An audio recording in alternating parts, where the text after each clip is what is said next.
Strandberg fans, I am in Stockholm with Jordan Rudess. Hi Jordan.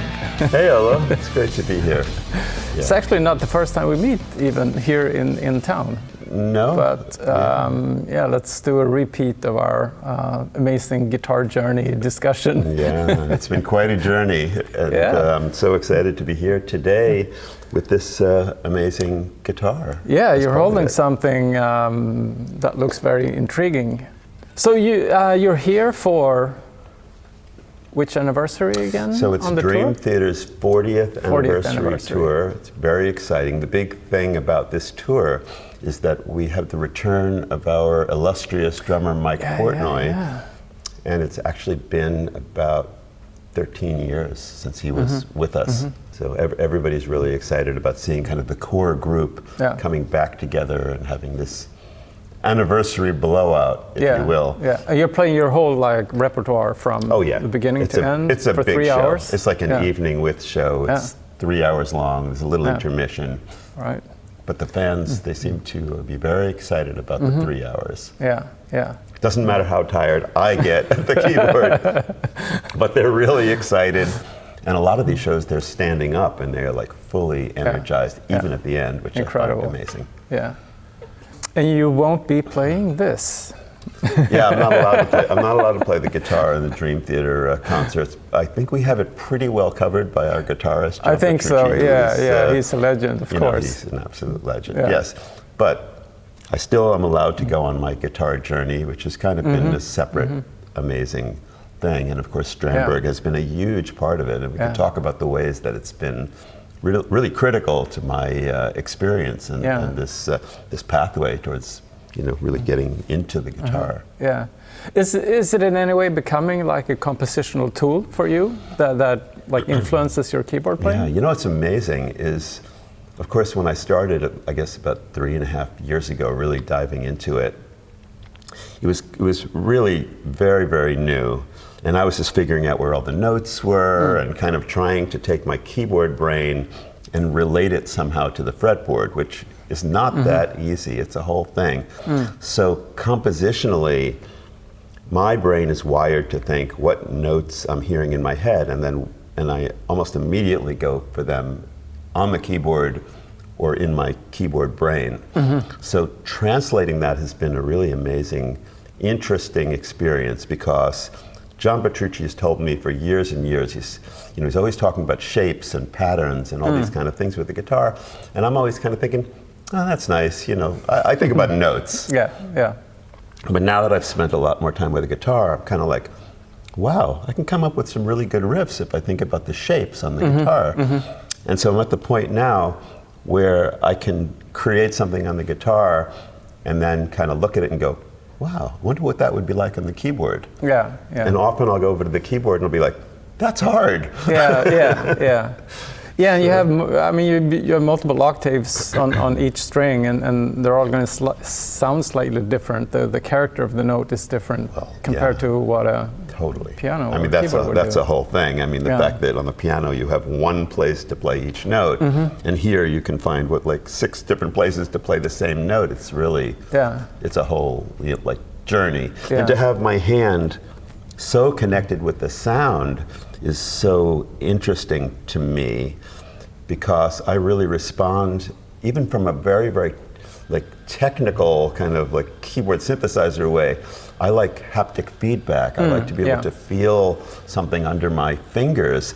And to me, the experience of playing the guitar, that's one of the things I really, really enjoy, is that whole physicality of putting my finger on the string. Granted, for a beginner, they're going to say, oh, it hurts, whatever. It's you have to develop calluses. But at this point in my life with the guitar, I feel like, wow, that is really meaningful to me, to have that physical sensation and that feedback. Yeah, and I agree with you 100%. And because, the extent to which I play nowadays is literally testing some new feature or whatever. And the only thing that I can really relate to is just that, the physical experience of strumming a few chords.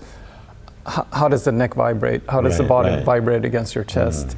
And that's how I judge whether something works or not. Because then the electronics can transform that into whatever, but it has to start in a good place and your own experience of playing. Before we leave this topic, explain the dots on the inlay. Oh yeah, of course. Because I think that has to do with your keyboard brain. It does, because you know, the first thing that I had to figure out, and still figuring out with the guitar, is where are the notes? I hear the note in my head, I know exactly what note it is because I have perfect pitch. And I came to the guitar with a perfect pitch mindset, not really a relative pitch mindset, which most guitar players seem to have relative pitch.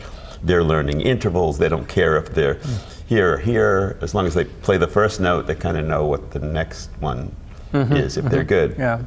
With me, I have really good perfect pitch, and I want to know that when I put my hand on this note in the D string, that that's a G. And if it's not, I'm kind of like, something is wrong. So with that in mind, I was kind of like, I want visual indications to tell me where the notes are. How can I come up with interesting, you know, kind of like shapes and graphics that can kind of inform me and instruct me and give me visual information. So actually, I'm kind of like adjusting my mind to that, and this is starting to really help. Because I can say, oh yeah, when I'm over here, this is gonna be where like the C chord is, and like these three strings, and on this shape is gonna be the E chord, and so it really does help to get a quick, like if I'm looking somewhere else and I quickly look down, I can kind of put my hand in the right spot.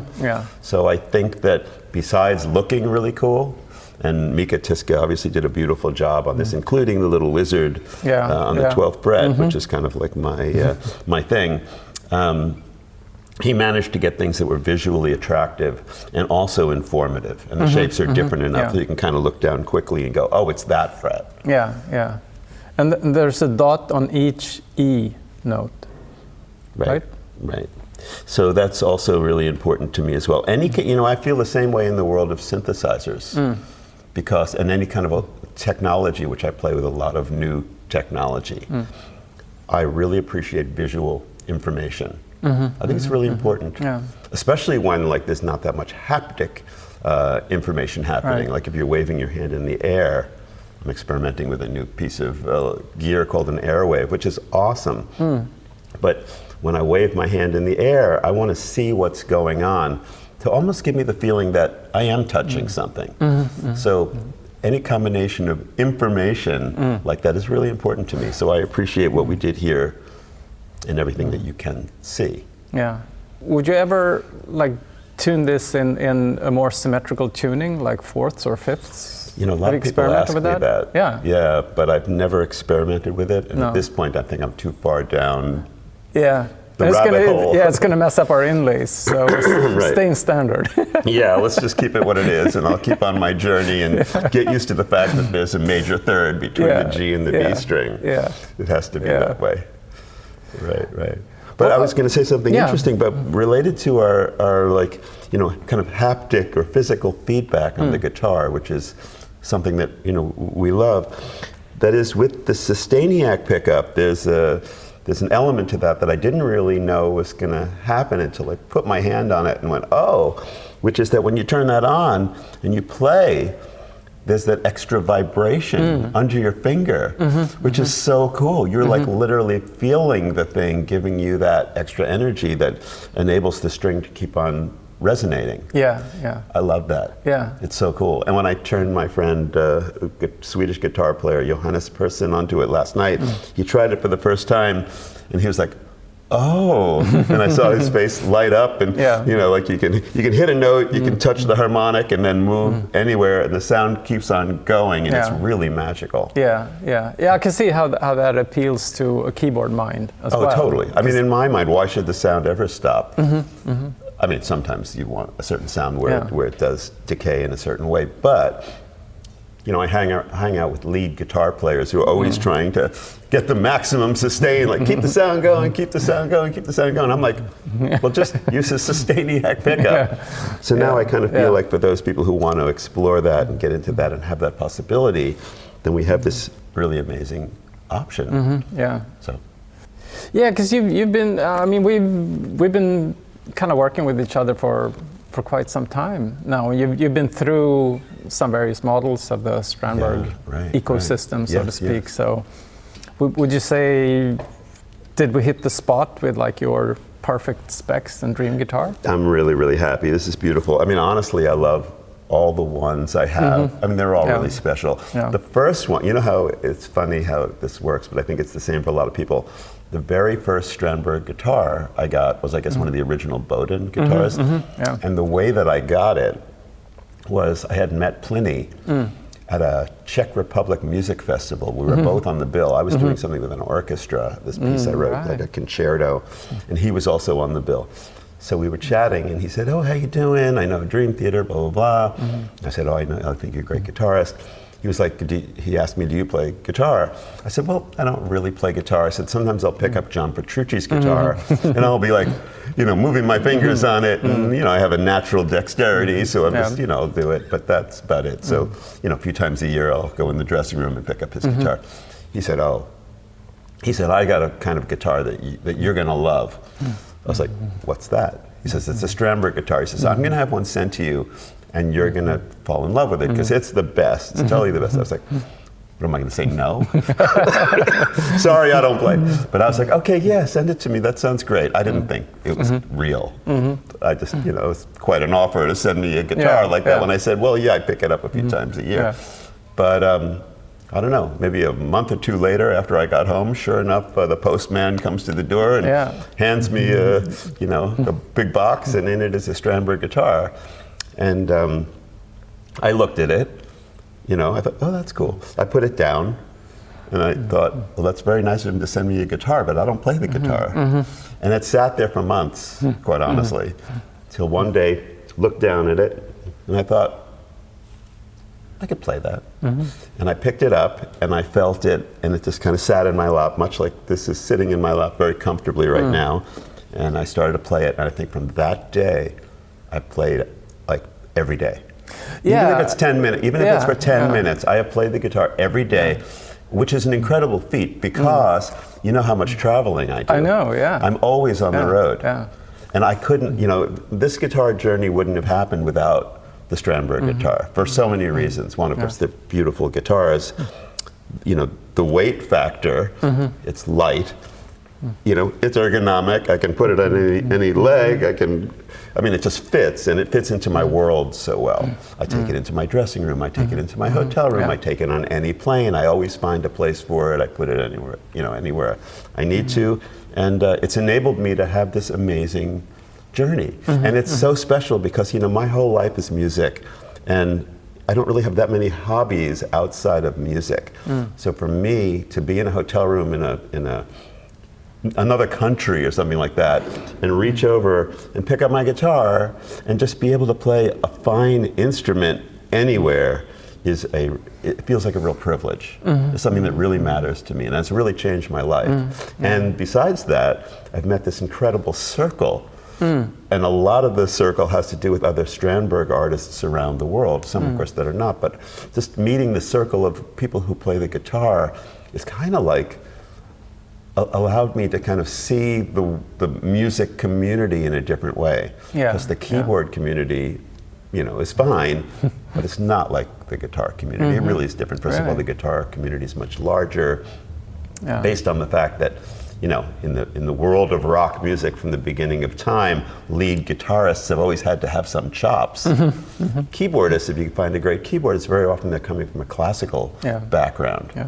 So it's been really incredible. Right. And to connect, just looking at your Instagram, it's like an obsession with the guitar. It's an obsession, and I think, you know, I think there's some people that are enjoying following my, you know, my crazy journey with it. Because, you know, one of the funny things, and I tell my guitarist friends about this, is that for me learning the guitar, it's kind of like, okay, well, I want to learn that technique, and then I want to learn this technique, and I found out there's so many ways to play the guitar, and I'm kind of open to them all, which might be slowing down my progress, but it seems like according to the public, they think I'm moving fast. In my head, I'm trying to catch up with 61 years of playing a keyboard, so it's going slowly.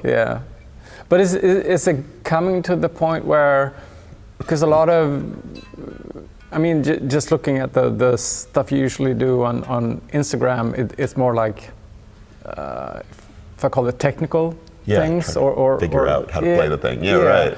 Is that starting to evolve into like composing? It's a great question. So when this baby came into play, and we knew that, okay, well, we have to really put this out there, and it's going to be my like artist series guitar. I was like, well, it's time to get it together. It's time to actually make some music and put some of these techniques that I've been learning into practice. So I actually went into my studio and I said, I'm going to write a piece on the guitar. It's actually going to be literally written from the guitar. Yes, keyboard orchestrated and do all that, but all the riffs are going to come out of the guitar. It's a big challenge. Yeah. I have a keyboard brain for 61 years, but I went in, I spent a few days, I came up with some cool riffs, things that I thought, okay, I can play this, or I want to play this and I can practice it, so tomorrow I'll be able to play it after practicing. I was able to write my first kind of official, let's say, piece of music for the guitar, for this guitar. Yeah. And actually that's what we'll be presenting when this guitar is released, that piece of music. And there's actually a part of that video that people will see where I do this thing which is great for my brain, which is one of the reasons I'm even doing this whole thing with the guitar, to kind of stay sharp. I'm doing a thing where I'm playing the guitar and the keyboard at the same time. Because I have like these piano fingers, sometimes like I don't remember that I don't have to press too hard on the guitar, which is a good thing and a bad thing. But when it comes to playing the keyboard and the guitar, and I'm literally hammering on the guitar, it really works. And it's just a fun bit in the middle of the video that people will see where I'm able to kind of do both. It's so cool. I'm sure we're all looking forward very much to hearing that piece of music. Yeah, looking forward to getting it out there. Yeah, incredible. Yeah. One of the things that I've gotten really into is this kind of like, 8-finger tapping thing, because my right hand works, really well. So I'm kind of like, why not? So there are things that I can do that I'm developing that are really coming along that are pretty, most guitar players I meet are like, show me that. How do you do that? And I'm like, well, you show me how to do the basics and I'll show you how to do these crazy things that I'm doing. But all the kind of things where you're playing like whole tone stuff and you're using all your fingers or 6 of them, and it's unusual. Most people don't do that, but I'll sit around, the television, and I'm not really watching the TV. I'm just kind of hanging out and, learning how to like do pull-offs with my right hand. And literally, like I'll sit for a whole movie or whatever, and when my wife is engaged in the movie, I'm trying to think, okay, how can I make these notes stand out and really get that technique going? So after hours of doing that, I'm able to kind of like start to really like make it happen, where this is becoming a real way that I can articulate some musical ideas. Of course, the biggest challenge of the guitar, and even when it comes to doing this kind of two-handed thing, is the fact that I can't erase the fact that it's very much pattern and shape based. So if I'm doing something really fast and I've got to switch strings, it's kind of like I've got to just say, okay, I can do this. I can like learn that pattern and that shape and derive it into my head. So it becomes more than just the actual technique of being able to produce sound, even with my pinky and pull off and things like that. It becomes another challenge. But hey, I signed up for this, and here I am, and I'm just so honored to work with you and the team and have this beautiful instrument. And it's all just it encourages me to keep on doing it and go on and and keep making music as I do. Yeah, it's been so much fun developing this, and a lot of challenges. So let's talk about the guitar itself. I mean, it's roughly one of our prog model guitars, but it has some very specific adornments for you. For sure. Well, you want to take us through it? Yeah, for sure. I mean, I guess the main differences are the fact that we have the Sustainiac pickup in it. Right. And of course the visual indications, which are another really big part of this. Other than that, I mean, you can probably talk better than me about the specifics of like the fretboard. I think we're having what's called an Ebonol fretboard, right? Correct. Which I'm really enjoying. And what's amazing is I I think when I got delivered this guitar, when it first came, I took it out of the case and was in tune. I was like, wait a minute, that's hard to do, you know. So the fact that it was that stable was pretty mind-blowing. Yeah, and this, getting back to the tactile response we talked about before, I think the tactile response in the neck when using this material is slightly different from like the competing similarly looking material, which is ebony. Okay. Which is becoming a scarce resource. It's really hard to find, you know, nice, evenly black-looking ebony, and this is a very good material to replace that from the visual perspective, but also performs very well. It does, and I guess there's a whole thing about kind of like the weather conditions that this really holds up. Very well. And I think it is particularly well suited also for the type of playing that you do. I think it kind of hits the mark. It's a shredder's fingerboard. Right. Yeah. I mean, and of course, you know, your Strandberg neck is just. I mean, that to me, there is no other. If I pick up something else, I'm like, what's this? This doesn't feel right under my hand. So, you know, that's just become part of my comfort zone. Yeah. And actually, you know, this is one of the things that exists, I think, on all your models. But when I talk to my friends who are guitar players and I show them a Strandberg, I'm always like, look, you can put it here, you can put it on that leg. You could actually play it more almost classical style because there's a place to do it there. I mean, any which way you're going to hold it, I don't know how you manage to do that, but it's really, really cool. It works. Yeah, I mean, it works. To have something that's so professional in a ergonomic package like that is a great feat. Congratulations, it's awesome. Yeah.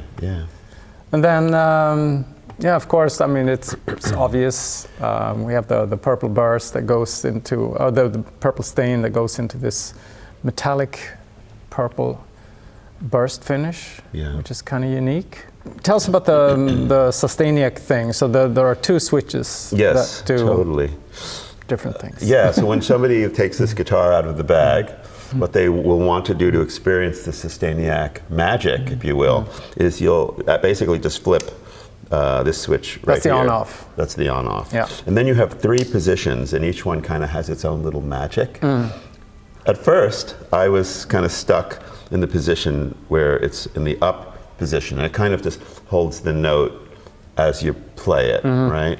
But then you also have 2 other positions, which definitely you should feel free to experiment with because they're pretty cool, and they bring out different harmonics, right? And it starts with basically the fundamental tone, then switches to the first harmonic and then the second, and there's some amazing magic in there, which is so cool, and it doesn't take that long to get used to either. I don't think. As soon as you turn it on, play a note, you'll feel a little vibration in there, and you can hear the sound just kind of beautifully sustained. And again, one of my favorite things to do is play the note, you know, just touch it 12 octaves higher, and then just kind of slide and move, and that's probably the way you, at least at first, experience, like, you go, wow, that's really amazing that it can do that.